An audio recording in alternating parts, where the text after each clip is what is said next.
À une semaine de la fête de Tabaski, critique la situation de très nombreux chefs de famille à Bamako, qui se demandent comment faire face aux dépenses de la fête avec les poches vides, les moutons inachetables à cause de leur prix exorbitant, comme tout le reste. En somme, la tabaskise, comme diraient nos voisins de l'Ouest. La Tabaski est une fête importante pour les musulmans. C'est un jour de prière, de communion dans la joie et surtout de festin. Mais de plus en plus et particulièrement cette année, elle est devenue un moment d'angoisse pour de nombreux chefs de famille. Non pas à cause des inévitables dépenses qu'elle occasionne habituellement, mais de la crise financière aiguë ressentie par de nombreuses couches de la population. La crise énergétique n'est pas étrangère à cette situation, car non seulement elle rend notre quotidien difficilement supportable, chaleur, ténèbres, et mais aussi frappe de plein fouet le portefeuille de milliers de responsables de familles dont l'activité est tributaire de l'électricité qu'ils ne voient presque plus. Ainsi à ce jour,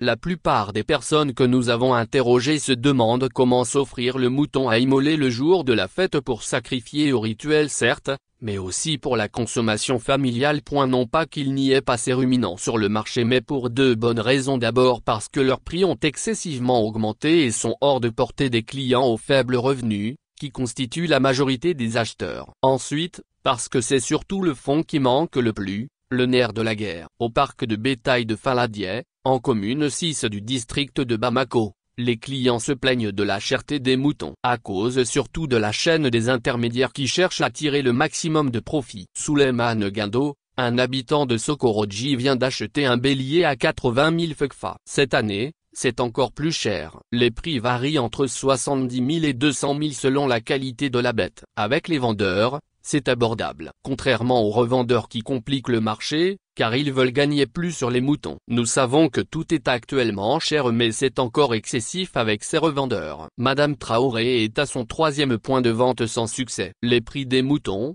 explique-t-elle, dépassent ses moyens. Je suis ici depuis le matin, presque épuisé. Je me demande si ce n'est pas parce que je suis femme. C'est vrai que nous sommes en crise, mais les vendeurs exagèrent.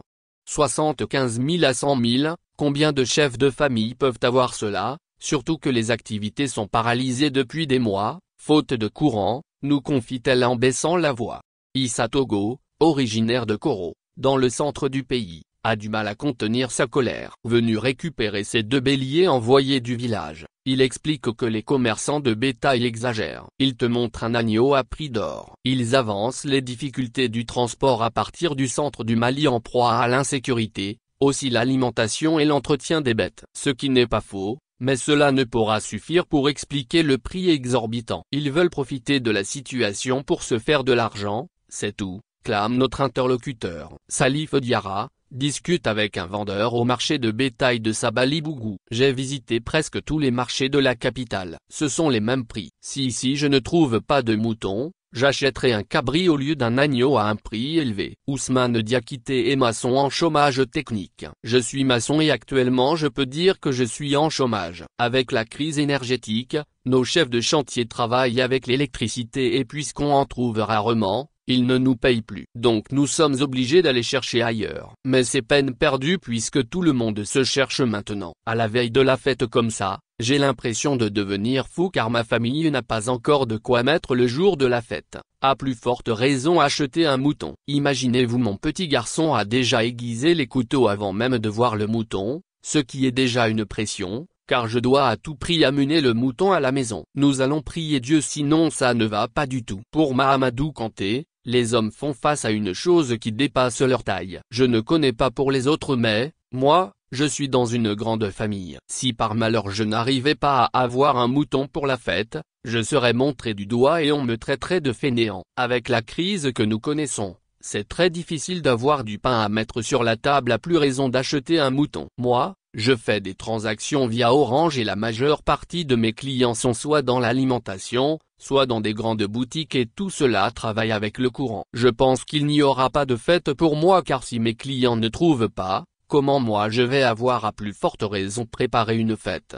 Modibo Koulibaly est conducteur de mototaxi. Il gère mieux la préparation de la fête. Depuis plus de 6 mois, j'avais commencé à économiser de l'argent pour la fête. Alhamdoulilah, j'ai pu acheter les habits de la famille. Maintenant ça reste le mouton et je me bats pour l'avoir. Drissa Diarra est gérant d'une boutique d'alimentation. Il évoque la situation morose sur le marché. À cause des délestages, je fais des grosses pertes sur mes marchandises. Les clients viennent de moins en moins, le chiffre d'affaires baisse. Pour ce qui est de la fête, on prie Dieu pour qu'il fasse un miracle sinon rien ne bouge. En dehors de la boutique, on essaie de taper de tous les côtés mais rien. Même pour avoir des prêts à la banque, on n'en trouve pas. La fête de cette année ne sera pas comme les autres années. Heureusement qu'en islam, le mouton n'est pas obligatoire pour celui qui n'a pas les moyens. Donc si ça continue sur cette lancée, nous allons devoir attendre l'année prochaine. Les vendeurs de moutons ont leurs arguments. Chaka Dembélé, vendeur, a fait un long trajet de plus de 100 km avec les ruminants. Je viens de Ségou,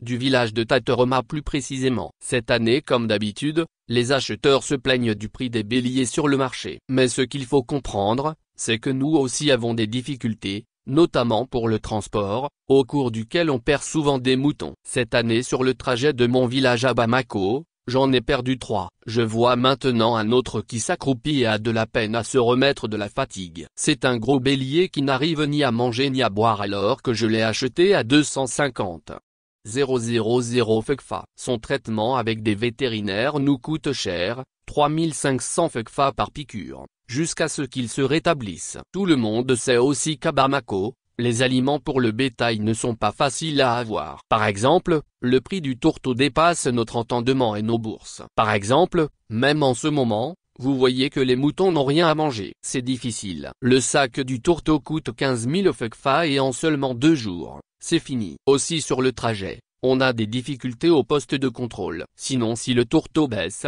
certainement il y aura des impacts sur la cherté du prix du mouton. À en croire Lamine Fofana, éleveur de moutons, la réalité, c'est que les gens n'ont pas d'argent.